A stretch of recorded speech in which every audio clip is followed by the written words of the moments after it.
گفتم این آغاز پایان ندارد، عشق اگر عشق است آسان ندارد. گفتی از پاییز باید سفر کرد، گرچه گل تاب طوفان ندارد.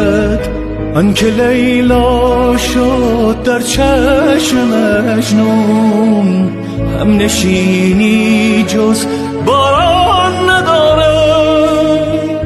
گفتم این آغاز پایان ندارد، عشق اگر عشق است آسان ندارد.